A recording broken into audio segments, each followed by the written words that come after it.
So the second part of this unit in Basic Biological Principles has to do with studying life, because that is what biology is really all about. So we're going to get into biology and the characteristics of life here today. So what exactly is biology? Biology is the branch of science that studies and tries to understand the living world. If we break down the word biology, ology means the study of, and bio refers to the fact that is living. Biology does touch our lives on a daily basis. We are living things after all, and it helps us to understand what affects the quality of our very own lives. As with many sciences, we have different levels of study as well as different branches. So some branches that we have in biology are things like zoology, botany, and even paleontology. Now when we refer to levels, you'll see on your note packet there that you have a pyramid with different levels, and we're actually going to fill that in. So at the bottom of the pyramid, those would be the most basic components of anything, and those are the atoms. When atoms combine, they get more complex, so we move up the pyramid to molecules. I can put molecules together and have them function in a specific way, and I actually will create an organelle. If I group a bunch of organelles together, I create a cell. Now, for a cell here, it is really important that you mark on here that this is where life begins. A group of cells that come together to perform a specific function is a tissue. I can combine many different tissues to create an organ. Different organs come together to generate an organ system. And lastly, we combine all the different organ systems to create the most complex thing, which is our organism. And then we can go from there. We can take a population, a community, an ecosystem, and so on from that point that we studied in ecology.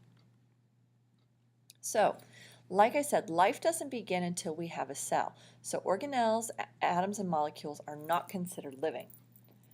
So, how do we know that something is living? What is life? Well, part of the challenge is living and non-living things do share traits, but all living things share several characteristics, and they have to possess all of these characteristics in order to be considered living. The first characteristic is the fact that living things are made up of cells. So again, if it's just organelles, atoms, and molecules, it's not living. Minerals are not living. They're just atoms and molecules that are put together. The cell is the smallest living unit of an organism, and it is defined as a small, self-contained unit of living matter that is enclosed by a wall. Now, we've got some different types of organisms that are based on the cell. We can have something that is unicellular, which means that it is a single-celled organism, like bacteria, or we can have a multicellular organism. This means that it has many cells, like plants.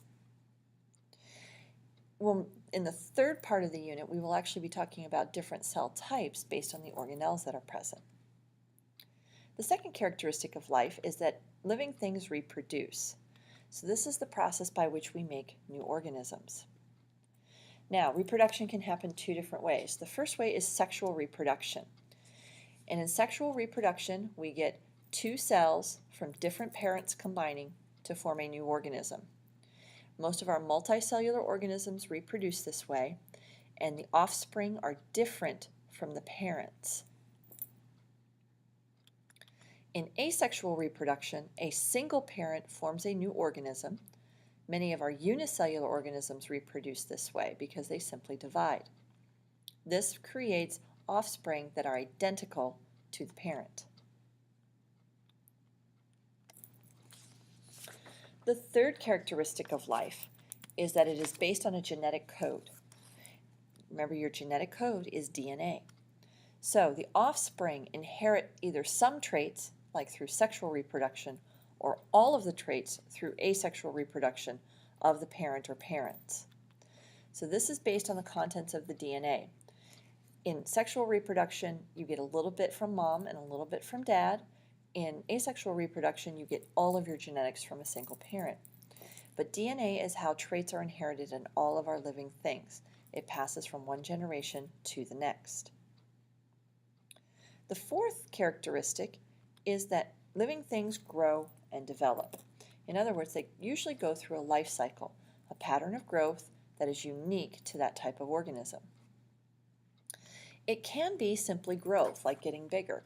Bacteria do this. They don't necessarily differentiate or change, but they do go through a cycle of growing bigger and then they die. But there also can involve some development, and this is where we actually get differentiation. In other words, when the cells become increased in number and they become different from one another. An example of this is the life cycle of a butterfly. An egg is very different from a caterpillar. The cells then again change when it goes to the pupa stage, and then again change as it emerges in its adult form, which is the butterfly. The next requirement of living things is that they have to have materials and energy input. Now remember, this need for materials and energy is constant because you need that in order to grow, you need that in order to develop, reproduce, and even just carry out your life processes. That's why we eat. This relates to the organism's metabolism. These are the chemical reactions that support life, and they also help to build up and break down materials for the organism. All of our organisms take in material from the surroundings. We discussed that in ecology. So, just a little bit review. How they get their energy varies. Some of them will produce their own energy. This is called autotrophic nutrition, which, again, who carries those out? Autotrophs. But other organisms have to obtain their energy from other organisms, whether they're alive or dead. This is heterotrophic nutrition because these are the heterotrophs. Living things also have to be able to respond to the environment. So they have to be able to work with the changes in the environment because the environment is constantly changing. In order to survive, it has to respond. Now, how it responds is usually pretty unique to the individual organism. So it's hard to draw a general idea, but it has to be able to respond. An organism also can cause changes to its own environment. So sometimes the changes that it has to respond to are caused by itself. Organisms also have to maintain homeostasis. This is the process by which our organisms have a stable internal environment. And this stable internal environment is always being threatened. The changes that we have to respond to on the outside, externally, and also changes that we make within us, internally. Organisms are not able to survive if their homeostasis is disrupted in a major way. So if they are not able to get back to that homeostatic level, they will die. The last characteristic of living things is that living things as a group have to evolve. This is what happens to groups of organisms over a long period of time. Many times it's millions or even thousands of years, although there's a video clip that you will look at that actually shows bacteria evolving, and it'll kind of go through this. This was an experiment that they did at Harvard. Evolution is extremely valuable for survival in a world that is constantly changing, because if the organisms aren't able to change permanently within their genes, then they will not survive and they will die out. Now, in addition to these life characteristics, there are some life processes that living things have to carry out. These are what living organisms carry out in order to maintain that homeostasis level that we talked about. And remember, homeostasis is that constant internal environment. So the first life process that we want to look at is metabolism. Metabolism is all of the chemical reactions occurring within the cells of an organism.